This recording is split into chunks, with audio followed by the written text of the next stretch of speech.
Saudações fraternais filhos de Sofia. O projeto Sabedoria Arcana é uma iniciativa que visa a expansão da consciência através de podcasts e livros. O objetivo é compartilhar conhecimentos e experiências que possam inspirar ao buscador, para que o projeto possa continuar produzindo conteúdos de qualidade e alcançar cada vez mais pessoas. É necessário contar com a colaboração financeira dos ouvintes e leitores que se identificam com a proposta e valorizam o trabalho realizado. A sua contribuição é muito importante para a manutenção de equipamentos e despesas do projeto, como hospedagem de nosso site, edição, divulgação, entre outras. Você pode colaborar com o projeto Sabedoria Arcana através do QR Code que está à direita do vídeo ou com a nossa chave Pix, que está na descrição do mesmo, doando qualquer quantia. O selo Sabedoria Arcana tem a honra de apresentar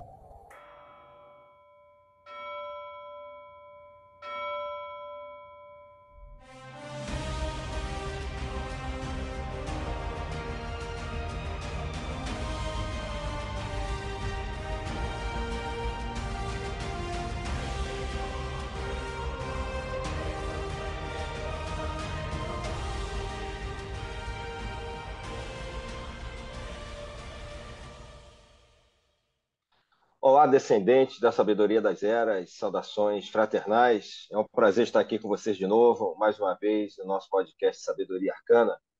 Vamos nos encontrar agora, uma gravação que em pouco tempo vai estar disponível para vocês, desse nosso podcast. Tenho certeza que vai interessar não só os amantes do ocultismo, da magia, né, e dos assuntos, né, das religiões que nós tratamos aqui, mas também de todos aqueles que gostam de literatura.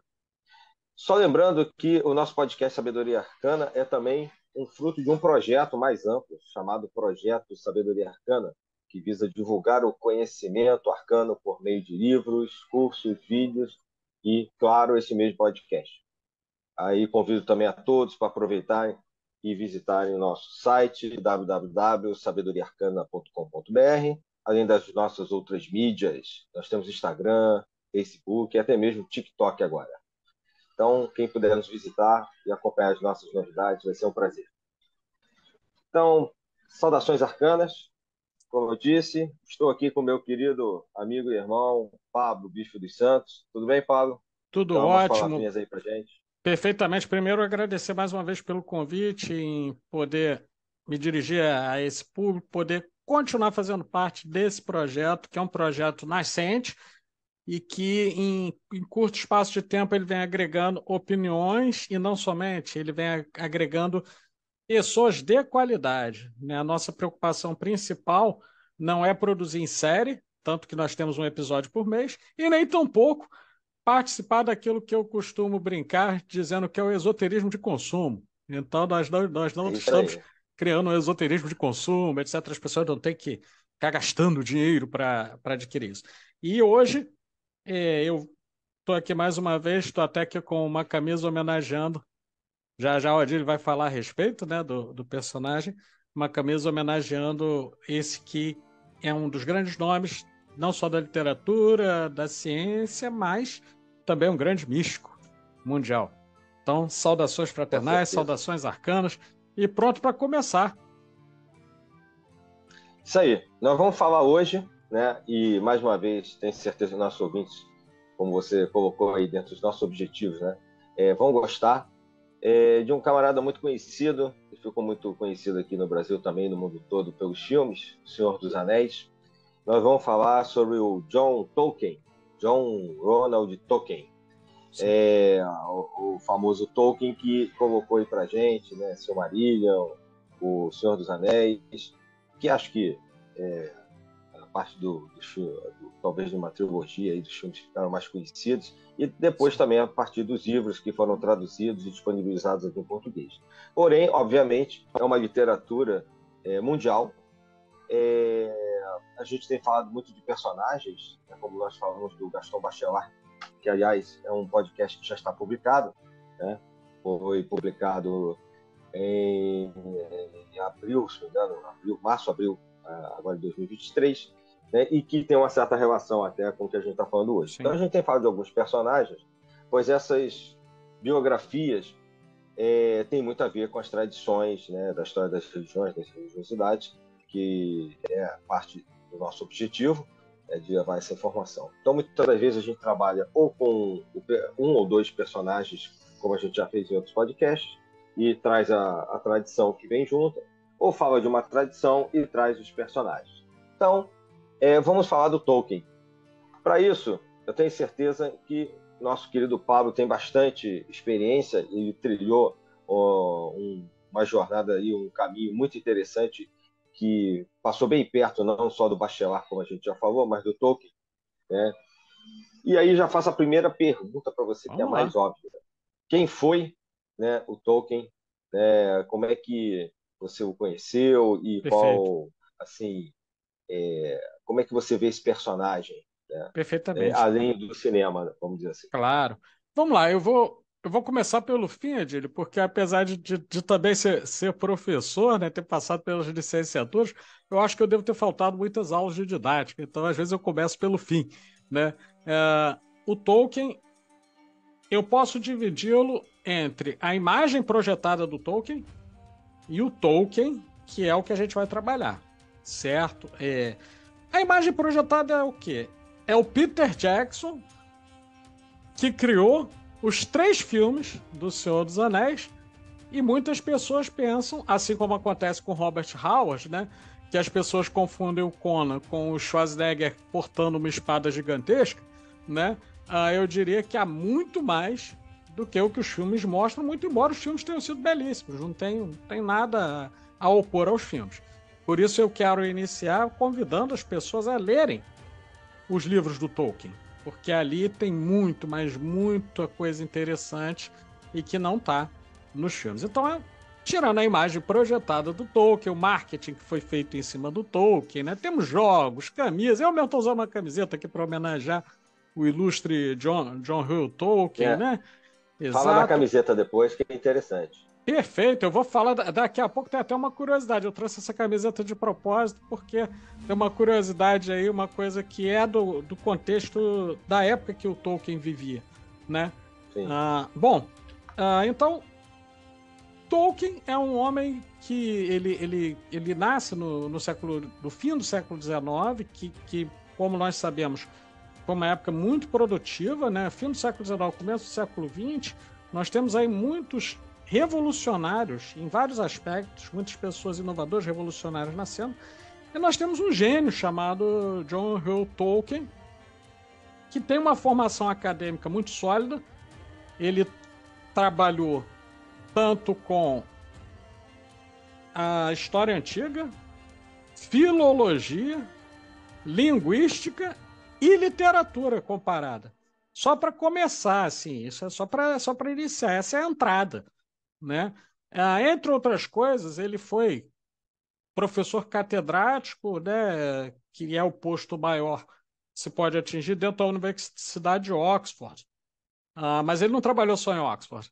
Ele trabalhou em outras universidades também. Chegou a dar cursos em Cambridge e foi reconhecido Cavaleiro da Rainha, a Rainha Elizabeth, né? Nessa época, acredito que ela não tinha nem 200 anos, quando ela concede o título ao Tolkien, justamente mais ou menos nos anos de 1900. Era uma jovem. Uma jovem senhora, né?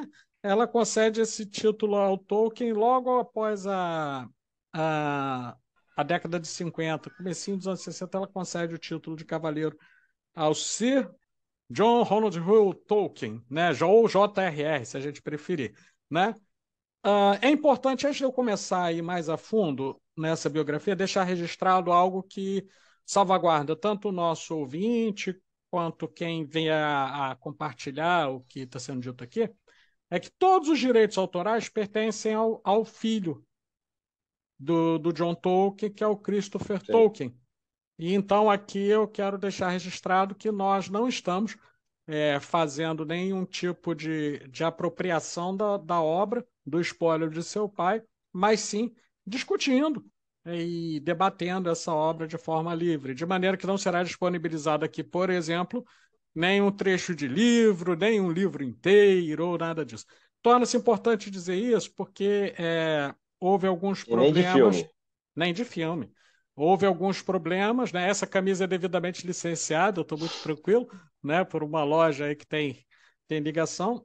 E antes ainda de começar, eu quero fazer agradecimento a três sociedades que procuram perpetuar cada uma ao seu modo o legado do Tolkien. A primeira é a Sociedade Tolkien Brasil, tá? Que mantém ainda um acervo das obras do Tolkien.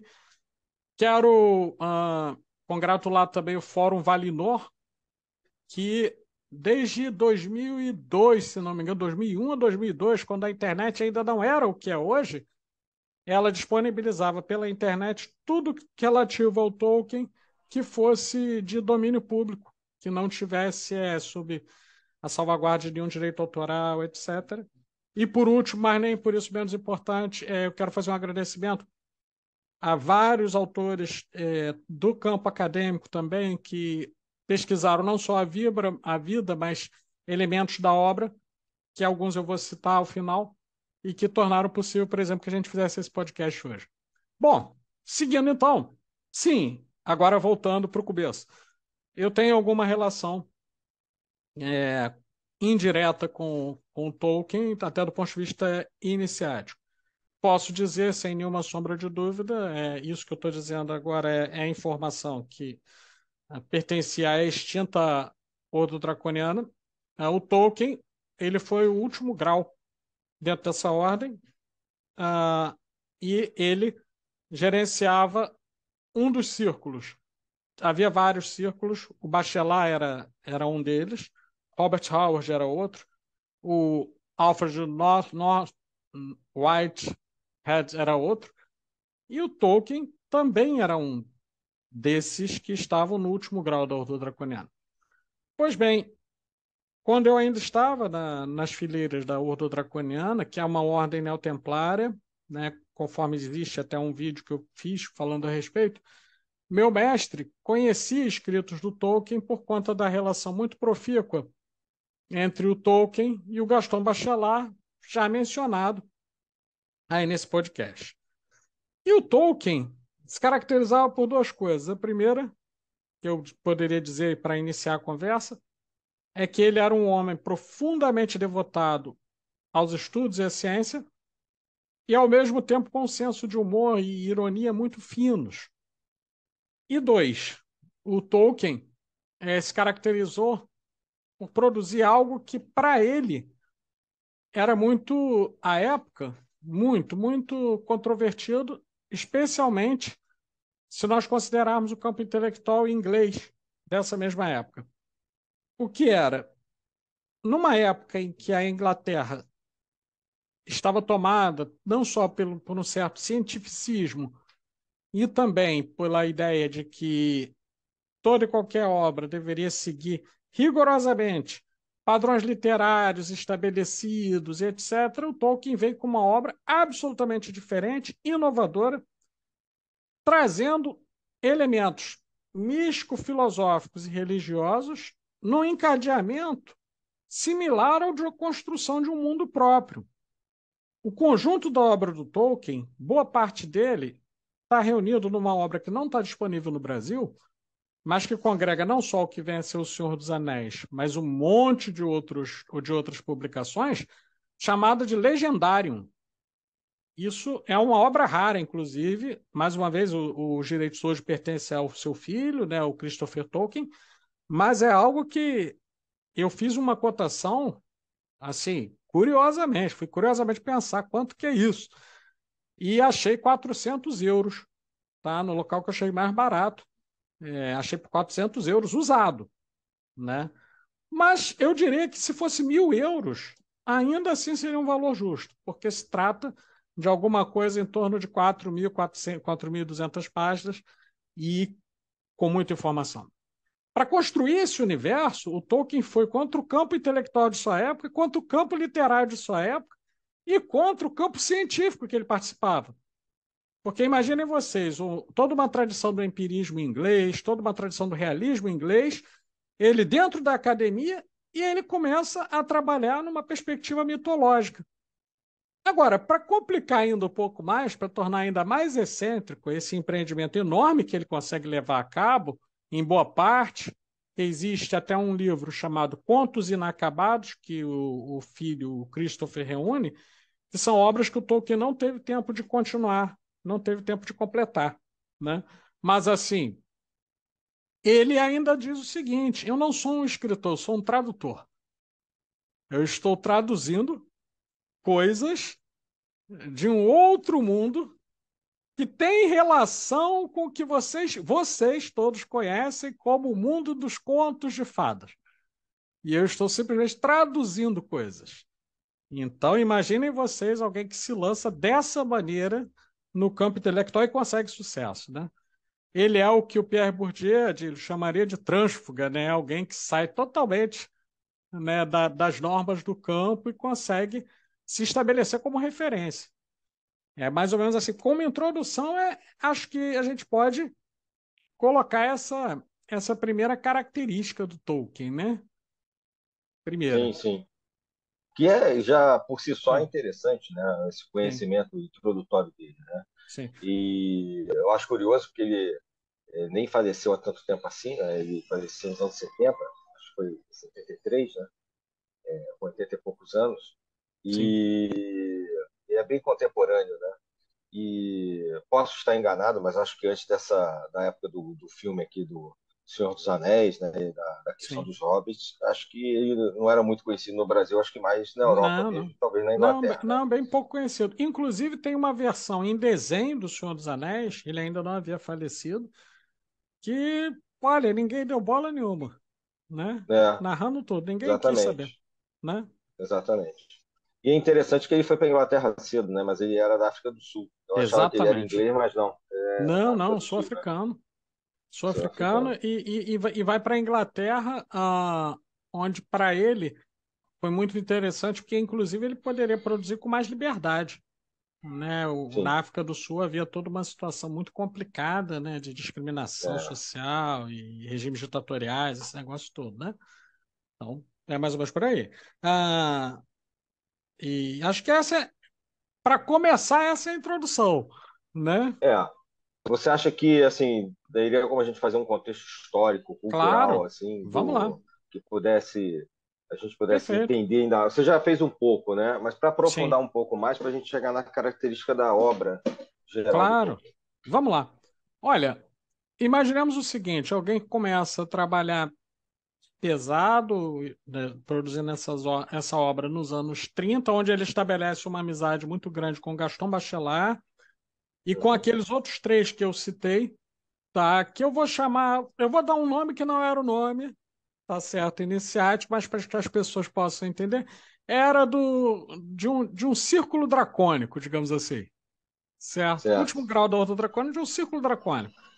E essa amizade, na época, era muito feita por correspondências, às vezes visitas de um ao outro e etc., além do trabalho iniciático desenvolvido junto. Eu não tenho notícia, Adílio, do pertencimento do Tolkien a mais nenhuma sociedade iniciática. Pode ser que ele tenha pertencido, mas eu não sei. E como aqui eu trabalho numa perspectiva diferente da de alguns colegas, eu só falo das coisas que eu sei e estudei, eu sou mais limitado.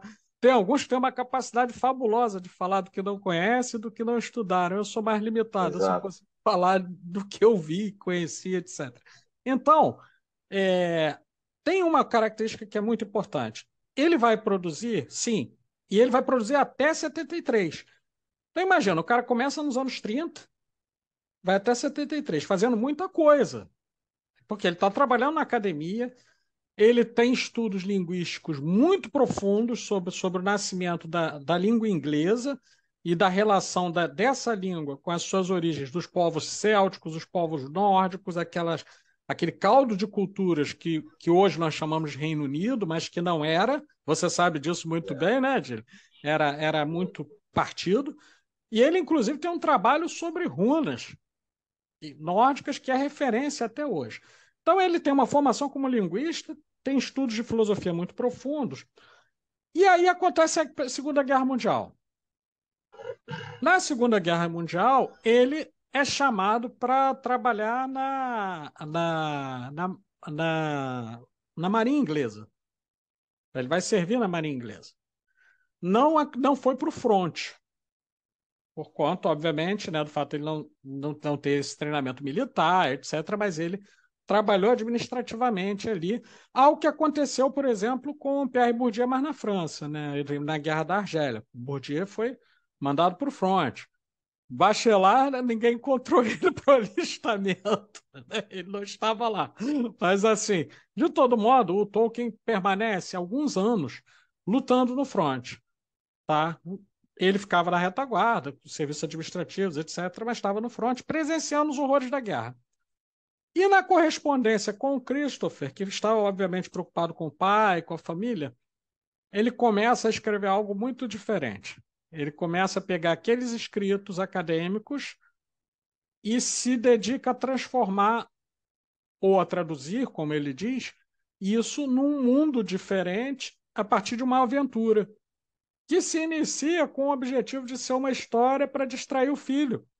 Então, quando ele mandava as cartas, que vieram depois a compor O Senhor dos Anéis, eu acho até que eu cheguei a mostrar a você, Adílio, numa das fontes, lá, a carta 150 e tal. Se não mostrei, depois eu mostro. Tem os registros das cartas.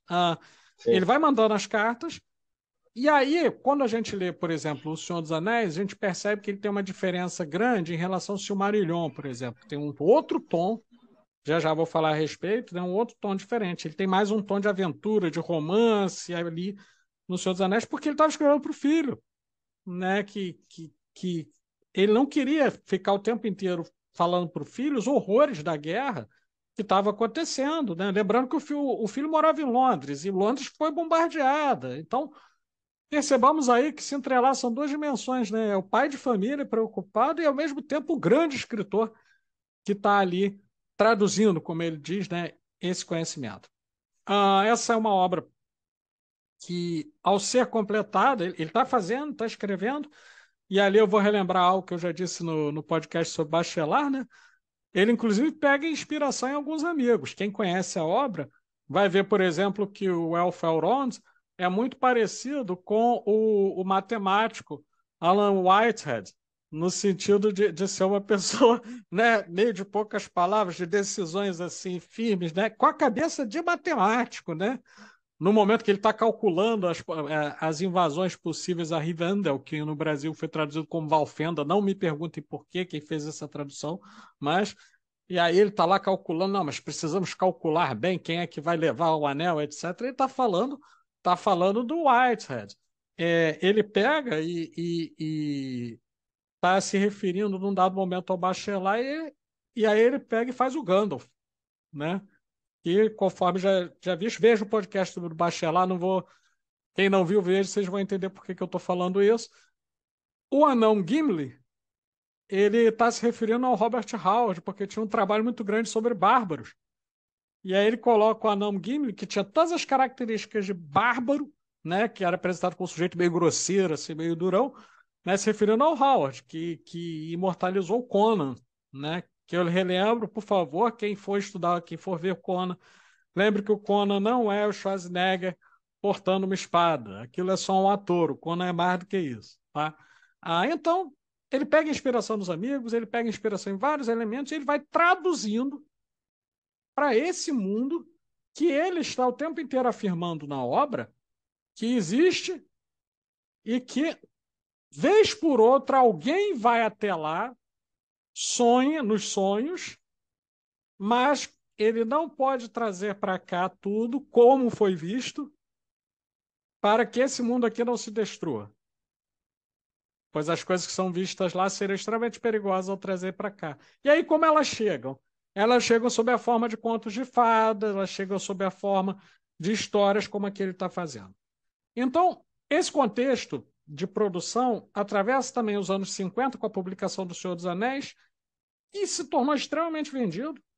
Tá? Ele tem outras obras, mas O Senhor dos Anéis é a obra-chave. Se tornou extremamente vendido, especialmente na Europa e nos Estados Unidos, mas na Europa mais do que isso. Tá? De modo que, em alguns momentos, se você pensar para anos 50, anos 60, você vender 6 milhões de livros não é pouca coisa, né? E no Brasil É a gente tem. bastante coisa. No Brasil a gente tem algum atraso, né? Porque ele vai chegar aqui no Brasil mais ou menos nos anos 70, por aí vai chegar, e sem uma divulgação, sem uma propaganda, né? Então, Exato. não tem o mesmo impacto. E só para pontuar essa parte, né? ah, termina a guerra, ele acaba de produzir o Senhor dos Anéis, mas ele não para. Ele está preocupado em traduzir, em recriar, em trazer esses conhecimentos desse outro mundo que ele acredita ser importante registrar. E aí ele vai produzir uma série de outras obras, como a gente vai ver o Silmarillion, a gente vai ver aí algumas obras que daqui a pouco eu vou comentar contigo, que tem a ver com o simbolismo arturiano, né? Tem muita coisa sobre isso. Lembrando que tem a produção literária, mas tem a produção acadêmica, que faz com que ele seja catedrático em Oxford. Então, nesse contexto histórico, nós temos o período da Guerra Fria, nós temos o período anterior à Segunda Guerra e nós temos o período da guerra. E ele está produzindo. Esse é o contexto. E aí ele vem a fazer a transição, ele vem a morrer nos anos 70, lá em 1973, mas ainda que dedicado a... E vejam, não é nenhum ataque pessoal, ou mesmo crítica. Ainda que dedicado a preservar o legado do pai, o Christopher Tolkien, ele foi um compilador, né, é um compilador, é um organizador dessa obra, mas ele não seguiu esse caminho de se aventurar em continuar a tarefa do pai. É importante marcar isso. Okay? Sim, sim. Você já mencionou, né, dentro desse contexto, assim como aqui no Brasil, determinadas características, né, da nossa cultura, né, até mesmo musical, são importantes, né, para o dia a dia. Essa questão dos contos de fada, das novelas de cavalaria, né, o fato de eles terem passado por uma Idade Média, isso tudo impacta essas obras, né, desses grandes autores que acabaram muitas das vezes virando filmes de cinema, né, novelas e Sim, tal. verdade. E por isso, por que tem essa recorrência? Isso é um contexto que é cotidiano para eles. Verdade. Então, é muito comum, né, o Arthur Conan Doyle, por exemplo, né, com a questão das fadas também, né, e do próprio surgimento do espiritismo. Então, esse caldo, né, cultural está ali junto com Tolkien, né, e está dentro Verdade. dessa questão aí principalmente do meio da Europa, norte da Europa, aí, é muito marcante. O que você consideraria como características importantes para a gente colocar aqui da obra do Tolkien? Vamos lá. Eu vou começar falando de coisas ocultas, tá? Os Coisas ocultas. nossos ouvintes nem vão gostar, né? É, possível. Eu vou começar falando de algo que tá literalmente na cara. Eu peguei essa camisa aqui, eu acho bonito, mas não foi só por isso. Eu tenho outras. Não foi por isso. Poderia pegar uma que tem o Gandalf, por exemplo. Não. Peguei essa aqui que temos os 9 Nazgûl, né? E esses 9 obedecem a um 10º. Isso é uma referência direta às Qliphothes, ou para quem não está familiarizado com os termos da Cabala, é a árvore sombria.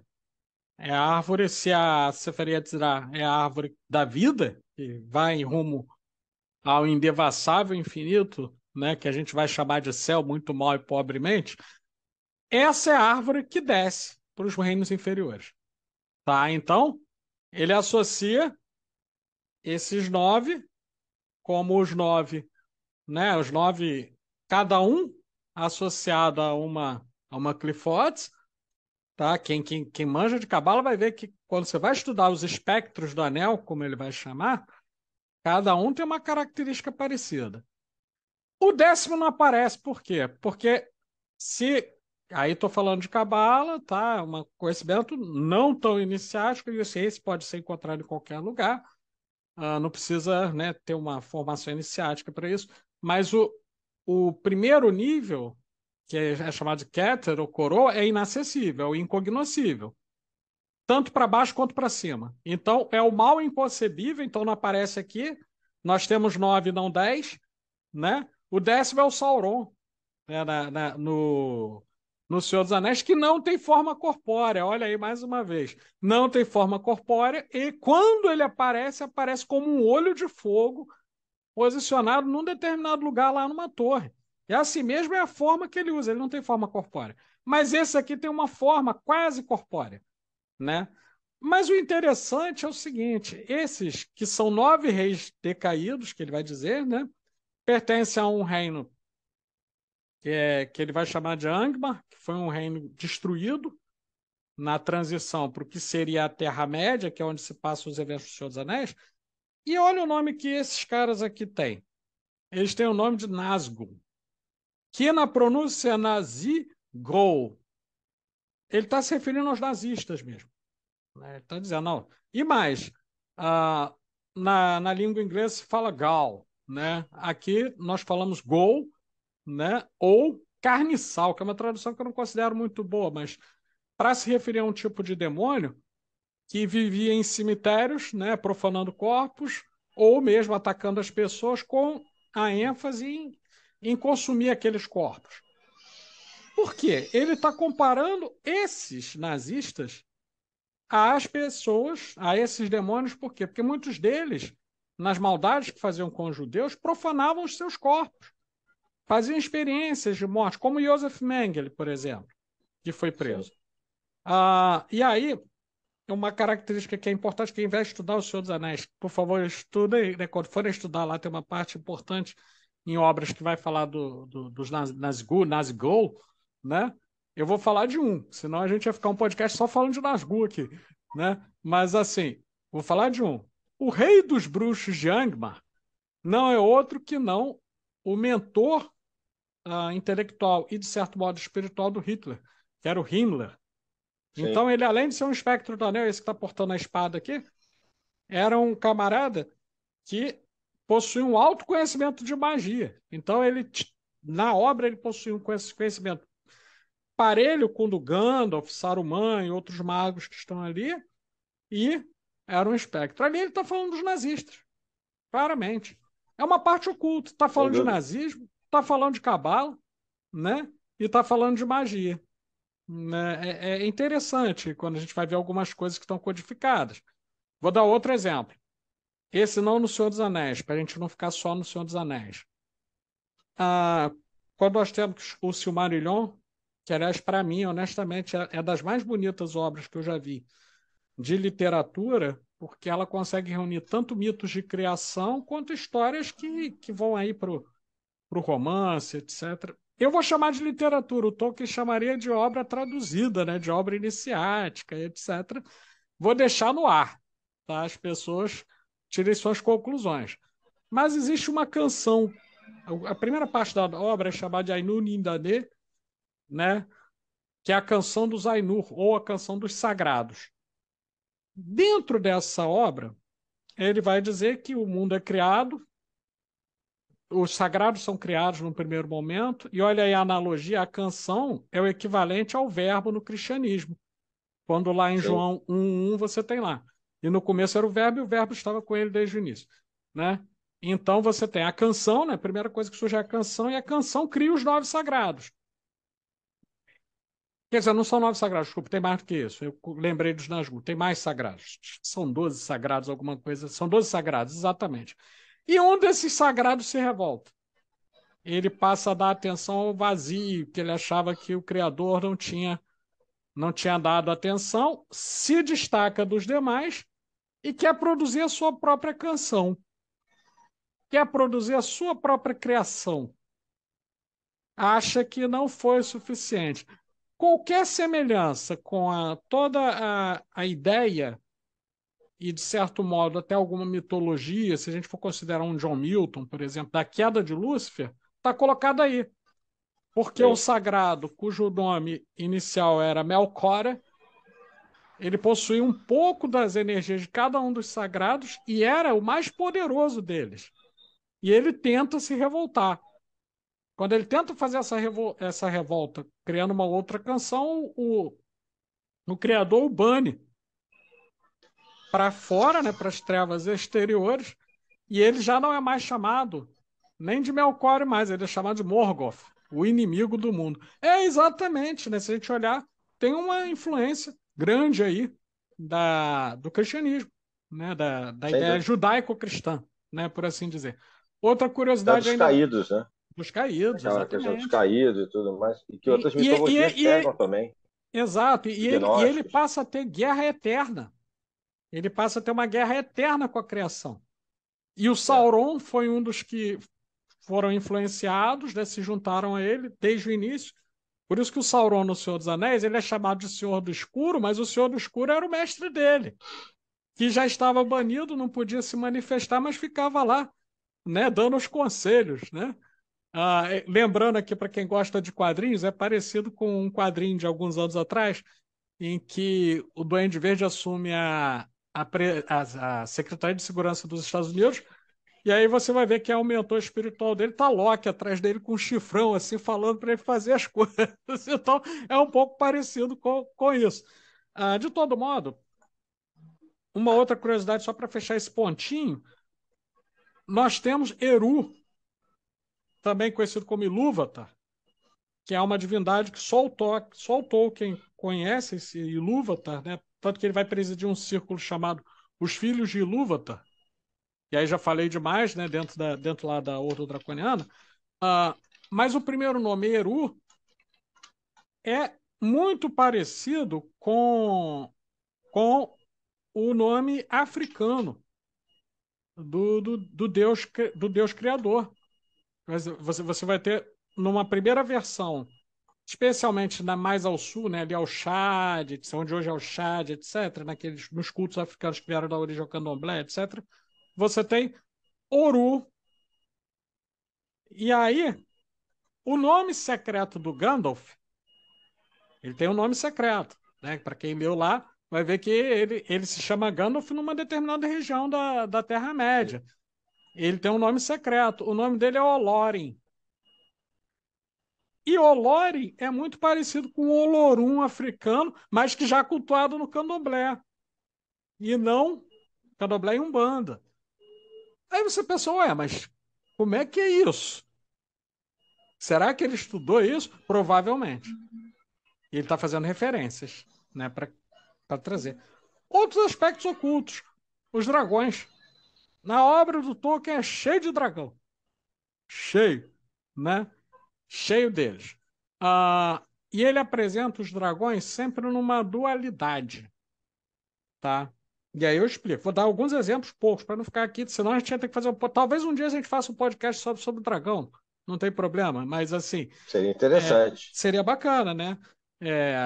E aí, mas alguns, vou marcar alguns. Os dragões, primeiro, eles têm uma característica na obra do Tolkien que unifica todos. Eles não só são seres poderosíssimos, como extremamente resistentes e antigos, então eles têm uma durabilidade grande, e eles possuem uma inteligência superior a todas as demais criaturas que estavam lá, sejam elfos, sejam os orques, sejam os humanos, anões, têm uma inteligência superior.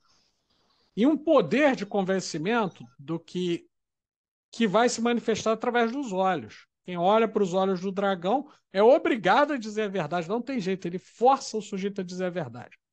Ok, mas são criaturas que, num primeiro momento, elas são perversas.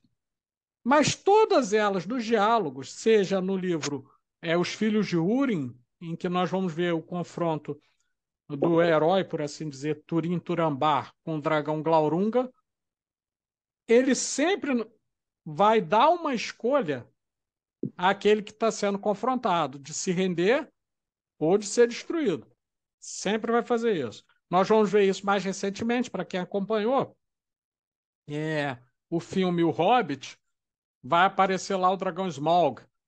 Aí o dragão chega, num dado momento, ele dá uma escolha lá para o Bilbo, que conseguiu adentrar a sua caverna cheia de tesouros, ele diz, olha, se você se revelar e se você prometer não levar nada daqui, você pode ir embora. Isso está no livro, né? No filme não sei se aparece assim. Você pode ir embora. O dragão Ancalagorn, que é o primeiro, né, o negro, é uma criação direta desse... Todos os dragões, eles são criações do Senhor do Escuro, mas eles passam a ter interesses próprios. Eles não têm mais aquela necessidade de seguir fielmente as ordens do Senhor do Escuro. E aí passam a ter seus próprios domínios. Cada um tem seus domínios. Aí o mais importante deles, Ancalagorn, o negro, ele chega até o herói, né, o Húrin. Isso pode ser visto em Contos Inacabados, em uma parte no Silmarillion também. ele diz o seguinte: se você se render nesse momento, e se você me permitir tirar somente uma vida, que era a vida de um rei lá, de uma cidade importante, você está livre para partir. Eu não vou fazer nada com você. Permitirei que sua prole insignificante se perpetue. E uma característica, né? A arrogância, né? Que sua prole insignificante se perpetue. Bom, o sujeito lá não concorda. Aí deu zebra. Ele falou: muito bem, então você terá de ver a sua cidade fumegar em cinzas para que depois eu venha dar cabo da sua vida miserável. Ele sai voando e realmente destrói, né, a cidade em questão. Por que eu estou chamando a atenção para isso? Porque o Tolkien está mencionando um aspecto que é comum no simbolismo draconiano. Tudo que tem a ver com os dragões, seja no aspecto mitológico, seja no aspecto mágico, tem a ver com a tentação do abuso de poder. Eu vou dar um exemplo na história que comprova o que eu estou dizendo. O legislador Draco, legislador Tibérius Graco, romano, que cria no direito romano, né, torna popular a expressão de lei draconiana, porque era um sujeito extremamente rígido, rigoroso e com leis cruéis, né, especialmente na cobrança de impostos. Mas se você analisar, os dragões propõem um ordenamento do mundo, só que não é aquele que existe. É um ordenamento diferente. E eles se tornam agressivos com quem, de alguma maneira, não quer que respeite essa ordem. Isso é muito interessante porque mostra que o Tolkien, não obstante o fato dele ter pertencido, né, ao Ordo Draconiano, ele possui um estudo muito grande a respeito desse simbolismo que é antiquíssimo e que está em várias culturas, né? E na obra dele, eles são relatados como mais do que criaturas selvagens, destruidoras. Não são simplesmente dinossauros que soltam fogo, né? São criaturas dotadas de inteligência, magia, etc., mas que têm regras próprias de conduta, né? Isso é um outro aspecto interessante de se explorar. Por último, mas nem por isso menos importante, porque só esses aspectos que eu estou começando aqui, acho que davam um podcast. Tem aí uma ideia que é extremamente relevante. O Tolkien está falando de uma tradição primordial. Entenda quem tiver ouvidos de ouvir. Está falando de uma tradição primordial que não vem da Terra. Ela vem de um outro lugar chamado Valinor, que é a morada, por isso tem o Fórum Valinor, que mais uma vez eu congratulo aqui no Brasil, que é a morada dos Valar, ou a morada dos Sagrados, em que homens e elfos mais ditosos, aqueles que eram mais cumpridores dos deveres, mais zelosos, mais corajosos, moravam no início da criação. Tá? E aí o que acontece, essa guerra do Morgoth, ou Melkor, se preferirmos, com os outros Valar, os outros poderosos, né? Vai fazer com que Valinor seja destruída e que algumas pessoas migrem para esse outro lugar que fora criado pelo Melkor, que é a Terra-média, que o Tolkien vai dizer que posteriormente vem a ser o nosso planeta na Quarta Era, quando ela se curva e os mares se encurvam. Então a Terra deixa de ser plana, os mares se encurvam, e aí ficaram alguns remanescentes dos tempos antigos e alguns conhecimentos remanescentes passados pelas raças que estiveram aqui, elfos, anões e etc. Ele vai dizer, por exemplo, em determinado trecho lá do Silmarillion, que os anões construíram runas. Os anões construíram runas. Vai dizer lá que os antigos elfos, né, construíram e legaram conhecimento da natureza, das ervas, etc. Inclusive, você sabe bem disso, né, Edílio? Entre os celtas, os elfos têm um papel importantíssimo, né, dentro lá do seu sistema de conhecimentos, né? E ele vai dizer que os orcs não, os orcs eles só legaram a destruição, né? Porque eles eram uma corruptela dos elfos, né? Eles foram uma distorção feita dos elfos pelo Senhor do Escuro, né? Quando ele está dizendo isso, ele está sinalizando que, assim como algumas tradições relatam, existe uma tradição que vem de fora da Terra e que algumas pessoas vão perpetuar um eco distante dessa tradição, mas que ela veio de fora, ela veio dos sagrados, né, que em um dado momento conviviam até com as pessoas. Então veja quantas coisas nós temos aí, e eu estou dando exemplo só de alguns aspectos ocultos. Vou por último, eu juro que é o último que eu vou falar. As posições cardeais e a ideia dos conhecimentos, né? Algumas tradições vão situar o leste, que é onde o sol nasce, como sendo o lugar de onde provém a luz, e o oeste de onde provém Sim. as sombras. Ele vai inverter, ele vai dizer que não é assim, porque isso somente aconteceu depois que a Terra encurvou e os eixos mudaram de lugar, porque antes a luz vinha do oeste, e nesse oeste, qualquer semelhança com a Atlântida não é mera coincidência, a cidade principal dos homens que estava no oeste é, é uma cidade que vai ser chamada de Akalabet, ou a Tombada, que ela tomba justamente por inundações quando os mares se curvam. E aí ela submerge. Mas alguns remanescentes conseguem chegar onde hoje seria a Terra, que ele vai chamar de Terra-média, e vão passando aqueles conhecimentos para os primitivos que aqui estavam.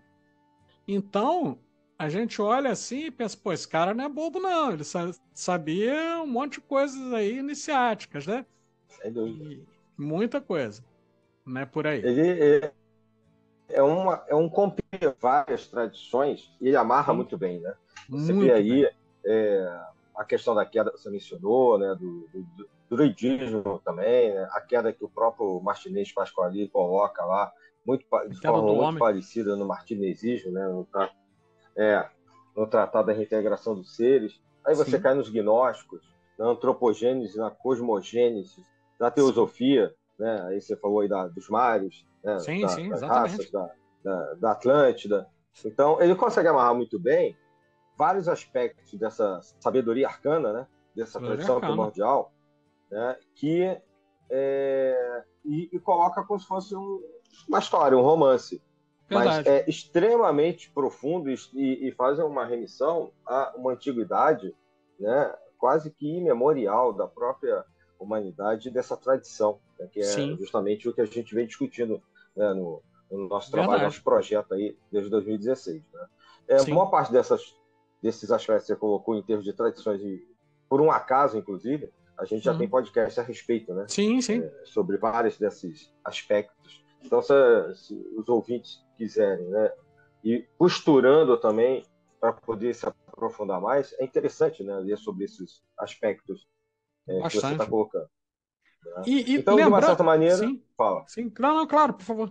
Depois eu coloco. Não, porque assim, eu ia te perguntar se de uma certa maneira você fechou os aspectos místicos e esotéricos, né? Porque eu ia te perguntar sobre o negócio que nós conversamos, que trata-se dos cinco magos. Eu acho que seria legal. Não deixa de Perfeito. ser um aspecto também, mas isso é um aspecto Claro. em destaque, vamos dizer. Não, Mas você ia perfeito. falar alguma coisa? Exato, eu vou fechar esses aspectos e a gente vai falar já já dos cinco magos, tá legal? Então, Beleza. eu queria lembrar o seguinte: algo que é muito interessante é que ele está tratando de tudo isso e ele está fazendo referências diretas a algumas questões que estão acontecendo na Segunda Guerra Mundial. Está acontecendo na Segunda Guerra Mundial. Né? Ele vai se referir, por exemplo, num dado momento, a um lugar chamado Isengard, em que lá estavam sendo desenvolvidas experiências, tá? Um mago, que é o mago Saruman, da obra dele, está desenvolvendo experiências para a criação de uma nova raça de orcs resistente à luz do sol. Tá? E ao mesmo tempo desenvolvendo máquinas e etc. E ele está fazendo referência diretamente à indústria bélica e às experiências biotecnológicas alemãs, tá? No sentido de criar uma raça original. Só que ao invés de dizer, como Reich dizia, que criaria uma raça superior, a raça suprema, etc., a raça que ele procura criar é a raça mais degradada possível, porque os orcs já eram degradados. E ele faz um cruzamento de orcs com humanos para tentar piorar mais ainda o negócio, né? E por último, mas nem por isso menos importante, tem um aspecto que depois eu quero chamar a atenção junto contigo, mas eu vou mencionar por agora para a gente amarrar, é o Aragorn, que é um dos protagonistas da história do Senhor dos Anéis, o Aragorn, ele, ele tem muitas similaridades com o Rei Arthur, né? Muitas similaridades, e isso vai ficar muito Sem claro, dúvida. especialmente no terceiro livro que o Tolkien escreve, que é O Retorno do Rei, né? Ali ele tem de reforjar a espada tinha características parecidas com as do quase com a Excalibur, né? E, e esse retorno do rei é algo que era absolutamente esperado por aquelas populações. Era algo absolutamente esperado e era profetizado, né, que aconteceria. Ao mesmo tempo, esse retorno do rei não ocorre de forma pacífica, né, assim como o Arthur tem o Pendragon, num dado momento, fazendo oposição, o regente de Gondor também faz oposição a que o Aragorn assuma, né, a sua posição como rei, assim como deveria ser. Então, estou fechando agora esse aspecto no tempinho que leva para tomar um remédio sem fazer propaganda da indústria farmacêutica. Eu até desliguei aqui minha imagem para poder ficar um pouco mais estável, pelo menos para mim, né, em relação ao som. Mas quando você toma uma água, porque você está falando bastante, Isso. né, Aliás, essa questão. se alguma, não estou colocando rótulo aqui, mas se algum patrocinador ligado à água mineral, etc., quiser nos patrocinar, nós não ficamos chateados. Tá?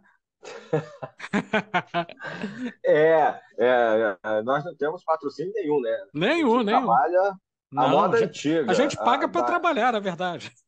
A gente paga para trabalhar, né? Mas é Estamos isso aí, à tá moda bonito. da Atlântida. É, por É, aí, exatamente. a moda da Atlântida. Não, eu só ia comentar que é, o arquétipo do cavaleiro é profundamente marcado ali, e você tem um aspecto de um sacerdote, né, de um druida, do próprio personagem lá do mago, né, Sim. o Gandalf, O Gandalf e. e os dois se entrelaçam muito bem, né, na história, como é realmente na tradição. As pessoas tendem a pensar que o templarismo ou os Uhum, romances de cavalaria são separados ou numa fase posterior ou estanques sim, a, ao surgimento do cristianismo, aquele período pré-cristão celto-druídico, mas não são, eles caminham não, juntos ao longo da tradição primordial, inclusive chegando à nossa época. Existem verdade, vários indícios disso, inclusive chegando na época do próprio Dante Alighieri, para a formação da perfeito, Divina Comédia, né, os fiéis do amor e etc. Isso, sim, de uma certa maneira, está retratado no que você está falando, né? bastante, E está retratado acho que agora está mais estável aqui, e tá está sim, retratado na obra como um todo do próprio Tolkien. Né? As duas perfeito, tradições, né, essa tradição da magia e a da cavalaria, caminham juntas. Tanto que muitas organizações druídicas têm no círculo interno um círculo de cavalaria. Em tem, algumas você pode estar nas duas, em outras tradições você tem que optar. Ou você trabalha com uma ou trabalha com a outra. é É só uma verdade. observação. Não, perfeito, mas é uma observação muito pertinente. A gente começou a falar dos magos, Adil, você citou o Gandalf, eu acho que a Sim, gente pode falar um pouquinho do papel dos cinco magos, né? isso É, aí.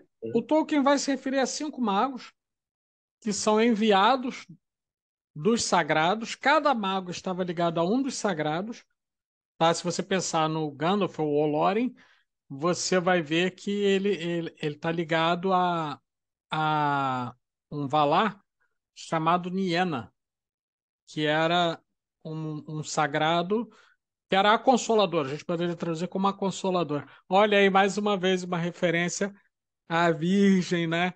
A Virgem Maria do Templarismo, né? E etc. Né? Era aquela que consolava É, as lágrimas. E digo mais, exatamente. na apresentação, quando a gente vai ler lá nos Contos Inacabados, né, que tem uma parte só dos magos, que são chamados de Istari, né? São os cinco Istari, que vêm para ajudar na aflição o povo que sofria sob as garras do Morgoth, Sauron, etc. Então, os Uhum. sagrados mandam esses cinco, mas antes desses cinco serem enviados, um, olha o mito do que quem quiser conhecer mais, vamos por camadas, né? Quem quiser conhecer mais, ouça e tem em mãos a letra de uma música do Iron Maiden chamada Hymn of the Ancient Mariner, né? A rima do marinheiro ancião. Aí vocês vão entender um pouquinho mais, e daí a gente vai para outras fontes históricas. Mas, por exemplo, a coisa estava tão feia aqui da Terra, o negócio estava tão brabo, que o mais valente dos homens decide navegar na época. Ainda não havia um encurvamento dos mares, que ele vai se referir. Então, se o sujeito viajasse o suficiente, ele conseguiria chegar até Valinor, por mar, indo em direção ao oeste.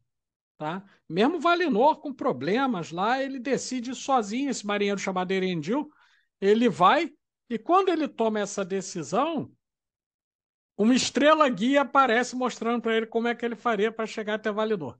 Aí ele vai enfrentando os mares, chega lá e narra a situação para o rei dos Valar, né, que é chamado Manwë Sulimu, e ele diz: não, olha, nós estamos padecendo, eu vim aqui para pedir que vocês façam algo por nós, porque nós não temos esperança, tal.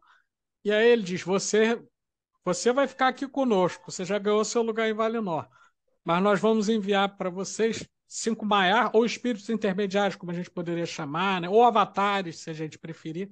Eles são equivalentes aos avatares. Tá? Os magos são 5 avatares, para trazer uma linguagem para o público, né, que é mais corrente. Tá? E aí nós temos lá o líder deles, que ficou conhecido como Saruman, né? Mas que o nome dele era Curunir, que significa o habilidoso. Então você tem Saruman. Você tem o Olorin, que ficou conhecido como Gandalf. Você tem um terceiro que é mais ligado ainda a essa questão céltico-druídica, que é um chamado Radagast, que é um mago versado em magia natural. Se comunicava com as plantas, com os animais, estava o tempo inteiro integrado à natureza. Cada um possui uma cor específica. Não é à toa. Isso tem a ver com o sistema que eu já mencionei em outro momento da Ordo Draconiana. Tá? Cada um possui uma cor específica. Então, o Gandalf era o cinzento. O branco sempre era o maior da ordem. Tá? Os dois azuis, Alatar e Palando, que não são mencionados nas histórias, tá? Porque eles foram para o leste e não foram mais vistos. Né? Não foram mais vistos. Foram para o leste, ninguém tem notícia deles quando eles chegam ao que viria a ser a Terra, né? A Terra-média.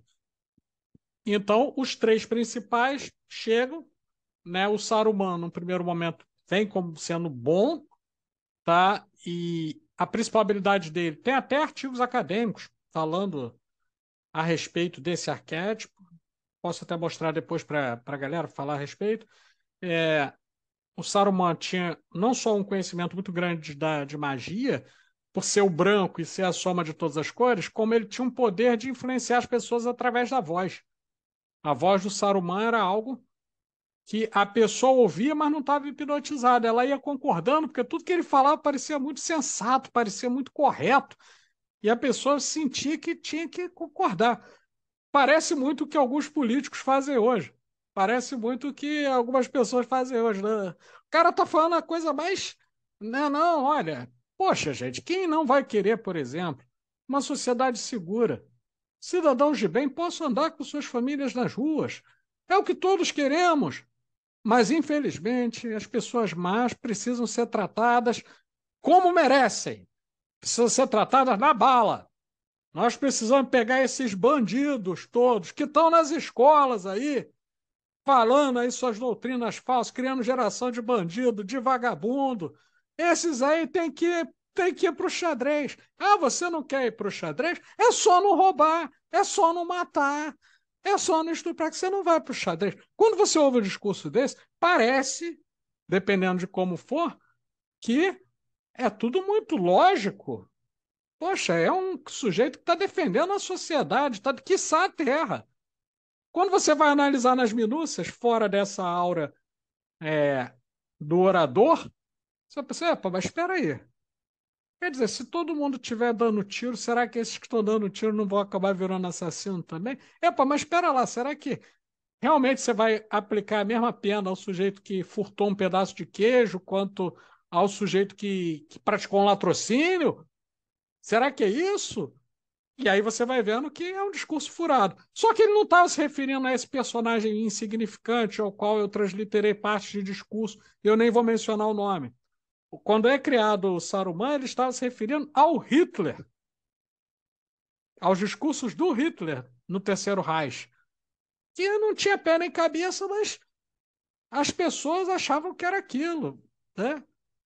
Que hipnotizavam, né? A gente vê nos filmes Hipnotizava. o quanto ele tinham Essa aura de uma influência. certa ascendência sobre milhões. Uma aura de influência grande.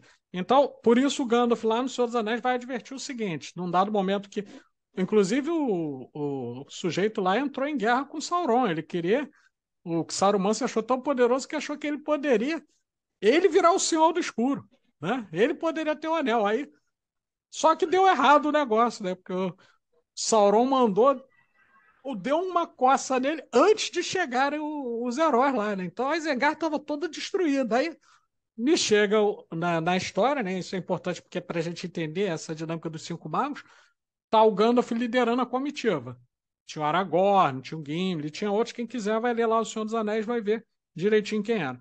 Aí o Gimli, que é o anão, né, que eu já disse, né, que representava de certo modo o temperamento e a obra do Howard, chega e diz, mas a Isengard está destruída, esse mago está sem poder, não está mais apoiado por Sauron, é só a gente entrar na torre e acabar com ele, e está tudo resolvido.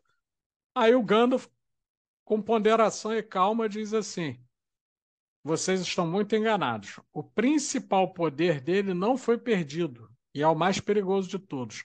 É a sua voz. Então estejam muito atentos, porque vocês vão se defrontar com um adversário que mesmo eu tenho receio. Olha isso, o Gandalf falou, eu tenho receio, né? E aí, quer dizer, é um dos magos. Esses magos tinham uma associação com elementos da natureza, conforme eu disse, no sentido da magia elemental. Você pensa, por exemplo, no Gandalf como sendo um mago elemental que trabalha com magia elemental do fogo, e ele tem até um anel vermelho que foi dado a ele por um sujeito chamado Círdan dos Portos, né? Um anel de fogo. Você tem o Saruman representando as potências aéreas, por conta da fala da linguagem, e o próprio cajado dele era de uma pedra cristalina. Enquanto o do Gandalf era de um galho de madeira, como se tivesse sido queimado, o dele era de uma pedra cristalina. Né? Tinha poderes aéreos. O Radagast, que eu mencionei ainda há pouco, por conta do seu contato com a natureza, etc., por conta do seu conhecimento das localizações, das rochas e tal, era uma pessoa associada ao elemento terra. E os outros dois, que você menciona o nome, mas pouco se fala a respeito, eles tinham uma associação com o elemento água, né? O elemento água. E por isso a cor azul. A cor azul tem a ver com, nesse simbolismo, com representando o elemento água. Sejam as águas profundas, e aí é o azul escuro, né? Quase anil, sejam as águas mais claras, né? Do azul claro, que era no caso do Alatar, e o azul escuro do Parlando. Esses cinco magos, que eu falei bastante contextualizando na obra, eles estão traduzindo parte do que está acontecendo no momento que o Tolkien participa de uma sociedade iniciática. Tá? Ele participa da Ordo Draconiana, o último grau da Ordo Draconiana, e ele era um dos cinco magos vivos, não mais falando de história. Ele é um dos cinco magos vivos. Né? Quatro podem ser mencionados. Né? Tolkien, o Northhead, Whitehead, desculpe, Alfred North Whitehead, o Robert Howard, o Gaston Bachelard e um quinto que eu não posso dizer porque a época já não se pode. Quer dizer, eu até cheguei a saber quem era, mas a ordem foi extinta, eu não tenho como perguntar para as pessoas. Ei, eu posso revelar o nome do último, do mago lá, o quinto lá? Não posso dizer. Mas eu posso adiantar a vocês que era uma figura extremamente poderosa no campo da política. E que na Segunda Guerra teve um papel preponderante para vencer o nazismo. Falei demais. Ponto. Parágrafo, pulo uma linha. Então, esses cinco magos, de certo modo, conforme o Bachelard, desculpe, conforme o Gandalf, conforme o Tolkien caracterizou, você depreendia, se você conhecesse o círculo interno, Você imediatamente sabia de quem ele estava falando, mas algumas pessoas que conheciam bem a obra e conheciam as pessoas da época associavam, né? Por exemplo, a controvérsia com Bachelard, que não gostou nada de ser retratado como Gandalf. Agora, é engraçado que ele não retrata o Saruman. E aí, isso eu dizendo do que o meu antigo mestre da Horda Draconiana falou e me mostrou um manuscrito, né? Uma carta. Ele tinha uma cópia de uma carta, eu não sei se era cópia, se era original, porque era bem, papel bem amarelado mesmo, né? Tinha uma comunicação do Bachelard mandando para o Tolkien a comunicação, dizendo o seguinte: você me caracterizou, e ele revoltado, você me caracterizou como um personagem de suas histórias contra a minha vontade, me colocou como Olórin ou Gandalf e revelou uma série de segredos que não deveriam ser revelados sobre minha conduta. E se eu fizesse o mesmo e nomeasse o senhor como Saruman, o que é que o senhor iria dizer? O senhor está muito errado ao falar isso, não fale mais comigo. Ele está revoltado. Então, quer dizer, ainda que ele não tenha falado, tem alguém ali dizendo que o Saruman era ele. E aí, quando você vai ver quem é que trabalhou com palavras, era ele. Quem é que era filólogo, linguista, né, estudioso e criador de uma língua própria, porque quem lê os livros vai ver que ele cria uma língua própria, chamada de Quenya, ou Sindarin. Ele cria duas, na verdade, uma língua alta, né, de culta, chamada de Kendili ou Quenya, e Sindarin, a língua comum que ele cria. Então, meus amigos, acredito, tem fortes indícios que o quarto mago seria justamente o Tolkien, né? E aí, nesse caso, seria Tolkien o branco, né? Se a gente fosse seguir esse simbolismo. Mas essa ideia dos magos, né? Ela está muito associada, só para encerrar esse tópico, à noção de que, dentro desse círculo interno, havia a busca de um resgate de elementos sagrados da antiguidade que haviam se perdido e que seguiam algumas linhas, tá? No caso, havia uma certa divisão com linhas que tinham a ver com, a exceção da linha que o Tolkien seguiu, que ele chamou de Filhos de Ilúvatar, que não era um dragão, mas sim o que ele chamava do Deus lá, do Criador, na obra literária. Os demais seguiam a partir de um simbolismo draconiano. Por exemplo, posso falar do que eu segui até 2003, que nós fazemos parte de um círculo chamado Os Filhos de Tiamat, né? E daí que tive que estudar muita coisa da Suméria, Babilônia, etc, etc. Então, assim, ao mesmo tempo que ele está falando de literatura, ele está falando de magia, ele está designando coisas que estão acontecendo naquele momento e está falando de eventos futuros, em que ele vai, num dado momento, mencionar o que ele chama de Quarta Era, que é quando você tem a Terra-média já não como Terra-média, mas com os mares encurvados, os povos distribuídos, e ele vai dizer que nessa Quarta Era o mal não desapareceu, né? O que desapareceu foi a crença das pessoas em duas coisas. Primeiro, na possibilidade de reencontrar com os sagrados, porque se perdeu o contato. E segundo, na capacidade de discernir o mal do bem. Pessoal, se isso não é pós-modernidade, eu não sei o que que é. Né? Detalhe, ele está falando nos anos 50. 40, anos 40 ele está falando. Está escrevendo Entre Guerras e publicando nos anos 50. Então, essa temática dos cinco magos, só para encerrar, ela, ela resultou em alguns conhecimentos que foram mantidos por quem teve acesso a essas linhagens, mas muita coisa ficou extinta quando a Horda Draconiana foi extinta. É interessante, né, isso, né? Mas, assim, de uma certa maneira, eu penso que ele tem a autoridade para escrever sobre o que ele escreveu, mesmo com Sim, a menção a algumas coisas chamadas, consideradas pelo Bachelard de segredos iniciáticos, porque eles são sim, colocados de maneira aberta em muitas tradições, inclusive no cristianismo. Então, ele verdade. era um profundo seguidor e estudioso do cristianismo, e aí por isso ele recupera várias questões do cristianismo esotérico, né, joanino inclusive, que Sim, estão nas obras dele. E um grande amigo do camarada amigo e estudioso, né? Eles faziam parte do Uhum. mesmo grupo de, Sim. de estudos, né? Lewis. Isso, escreveu as Crônicas de Nárnia, né? O Exatamente. Clive Lewis, o C.S. Isso. Lewis, que também Sim. virou filme, etc. Tal. Sim, sim. Que, aliás, eu acho que era até muito mais fervoroso, católico e cristão do que, né, o nosso próprio personagem de hoje. Verdade. Mas você identifica várias passagens, principalmente do Novo Testamento, de um cristianismo esotérico, e algumas vezes gnóstico. Eu vejo mais gnosticismo na obra do Tolkien, inclusive, Sim. né? Mas você vê bastante na obra deles dois, né? E que eram Verdade. amigos, foram amigos durante muito tempo. Depois, no final da vida do Lewis, eles não se falavam e tal, tiveram algumas discordâncias, e um certo afastamento. Mas esse é um aspecto iniciático que há dentro das tradições chamadas religiosas no seu círculo interno, que é o Verdade. movimento que a gente chama, né, ficou vulgarmente conhecido como esotérico, e em detrimento ou, né, em oposição ao exotérico com X. Né?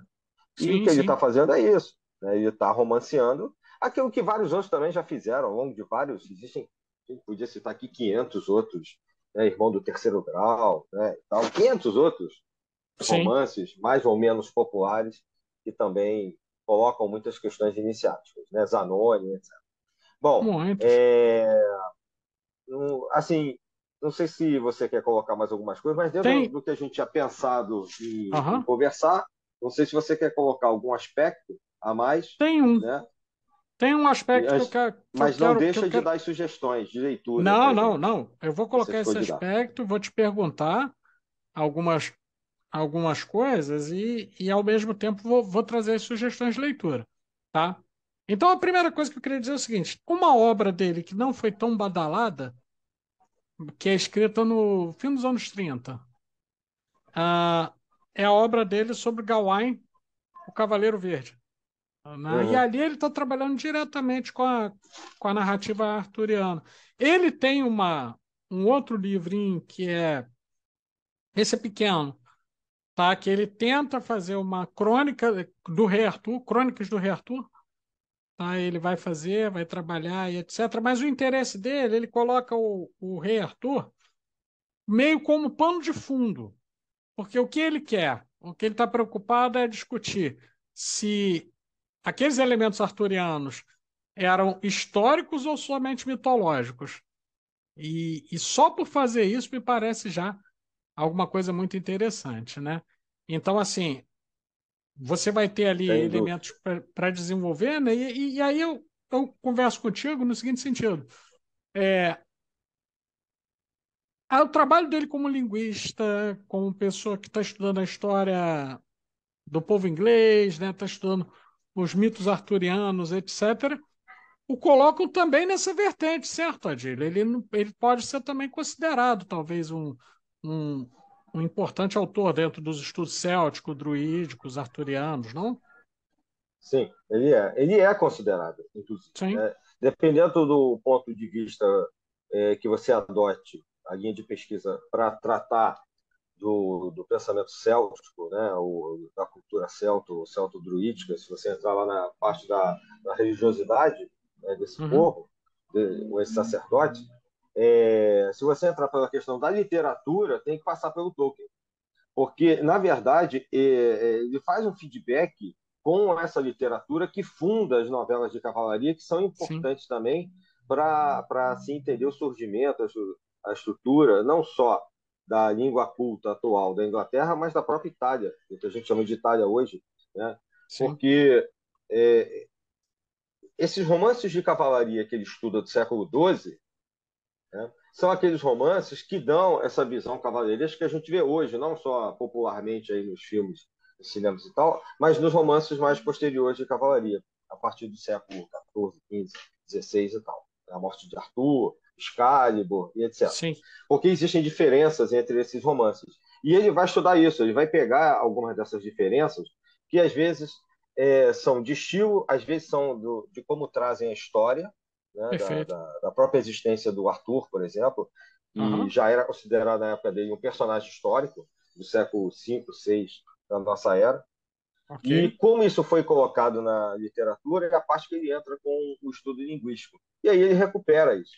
Essa literatura novelística, né, cavaleirística, ela é uma apresentação dos templários para a Europa, porque ela surge ali no século XII, justamente quando está surgindo a Ordem do Templo, a partir de 1118, Sim. 1119, né, e na França, justamente por autores franceses, e que, de uma certa maneira, vão colocar a cavalaria num outro patamar, num outro nível, no nível iniciático, diferente da visão que se tinha, né, antes do século XII, XI, que era a Certo. visão de invasores, bárbaros, estupradores, etc., porque Exato, porque são, não tinha uma regra. são militares. Não tinha uma regra, e são Não tinha uma militares. regra. Né? Sim, Não estavam associados necessariamente a algo religioso ou iniciático.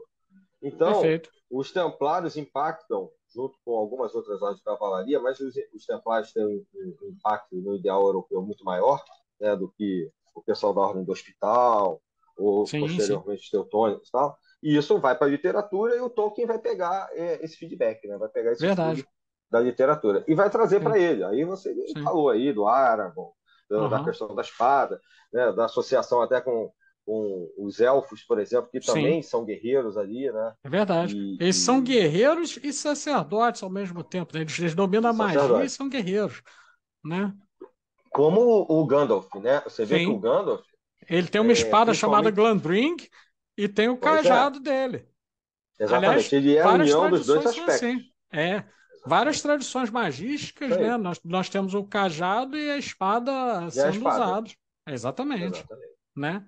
Isso Então, tem dentro e fora de tradições judaico-cristãs. Isso tem em verdade. tradições como você colocou hoje, tal, a gente já mencionou, mas até você vê que o martinismo, por exemplo, muitas Sim. vezes é subestimado, né, como uma simples tradição. Muita gente acha até que é religiosa e é um Uhum. equívoco completo, né, É ao mesmo. falar isso.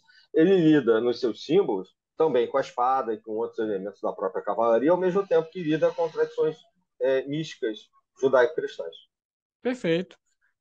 Eu acho que a gente poderia ainda, em alguns momentos, retomar, né? Tem muita coisa, né, para Com certeza, mas tratar, para muita não coisa. ficar muito longo, né, e Longo. Eu muito eu vou trazer desgastante, algumas indicações aqui para a galera isso aí, que isso é quer legal. conhecer melhor. Bom, vou começar pelo que eu chamo de entender o autor por dentro.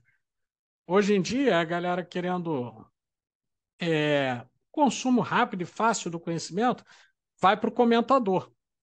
Só que quando você lê o comentador sem ter lido nada da obra original, você corre o risco ah, de ser induzido, nem que seja por maldade, às vezes mas não nem sempre. Você é induzido pela ideia que o cara tinha a respeito, que pode ser diferente da sua ao ler. Então vamos começar por dentro. É preciso ler O Senhor dos Anéis, é preciso ler O Silmarillion, é preciso ler Os Contos Inacabados, é preciso ler Os Filhos de Húrin, né, que conta a história de um sujeito chamado Turim Turambar, só para falar a coisa mais leve da história, a coisa mais leve. Ele, enfeitiçado pelo dragão, ele engravida a irmã. Só para a gente falar, assim, é coisa leve, tá? Da história, assim. E, esses são básicos, porque eles vão abrindo porta para Tem o outros. Hobbit também, né? O Hobbit, sim, sem dúvida. O Hobbit, aliás, tem um nome que quem estuda o Tolkien, aí, meus agradecimentos à Sociedade Tolkieniana do Brasil, que lembra muito bem que o Hobbit é chamado como Marco, o livro do Marco Vermelho do Fold Ocidental. Ou seja, né, ele é escrito como sendo um livro que narra as primeiras aventuras de que se tem registro dessas terras mais ocidentais do que ele vai chamar de Terra-média. Então ele Uhum. começa ali. É como se, entre aspas, a história começasse ali. O Silmarillion não, estou falando de uma pré-história, etc. Ok, essas são obras Sim. importantes dele. Mas eu vou falar, eu tenho um que eu quero citar, é de um brasileiro, é um estudo muito bom, já virou livro, tá? Até para dar uma força a ele, tem como achar em PDF, mas poxa, para dar uma força, né, o trabalho ficou tão bom, ele partiu de uma tese de doutorado e ficou muito bom o trabalho, é do Tiago Destro Rosa Ferreira, que foi editado pela editora da Federal de Uberlândia, Edufo, e se chama Mitos da Terra-média. Mitologia e Modernidade na obra de J.R.R. Tolkien. Queria deixar esse registro aí, porque tem coisa bacana sendo produzida aqui no Brasil e Sim. o pessoal não está muito atento. Quem conseguir achar, eu acho que na Amazon tem, talvez, ou em outros lugares. Mas a Amazon, por favor, se quiser dar um apoio ao podcast, não fico chateado. Mas assim, né? A gente está precisando de apoio, fazer o quê? É, É, inclusive, eu quero dizer, se o amigo e irmão Adílio concordar, e em outros momentos, nos próximos vídeos, nós vamos colocar uma chave Pix para aqueles que desejarem e acharem que devem dar alguma contribuição para o canal, mesmo que seja centavos, poderem fazê-lo.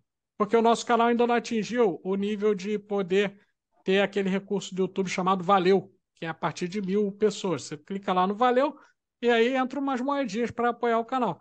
Então, quem quiser, a gente vai deixar no próximo. Agora não, uma chave Pix. Lembrando, não é cobrança, é espontâneo. Quem quiser achar que foi legal, quer dar uma moral, quer dar 10 centavos aí para ajudar, a gente está aceitando.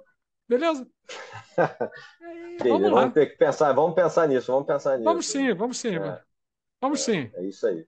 Beleza. Mas é isso, eu queria te agradecer, né? Acho Nada, que, estamos juntos nisso aí. assim, eu acho que foi um tema importante que também junta com outros podcasts que nós já fizemos, como já mencionamos Sim, aqui, inclusive o desse ano, né, de 2023, sobre Bachelard, que é um personagem. Ambos são acadêmicos, mas sim, também, né, são importantes, não só para a literatura, né, e para a cultura pop aí do século XXI, né, sim, e final do século XX, e também para esse público que nos segue, que trata desses assuntos, né, das religiosidades, história das religiões, né, sim. da sabedoria arcana como um todo.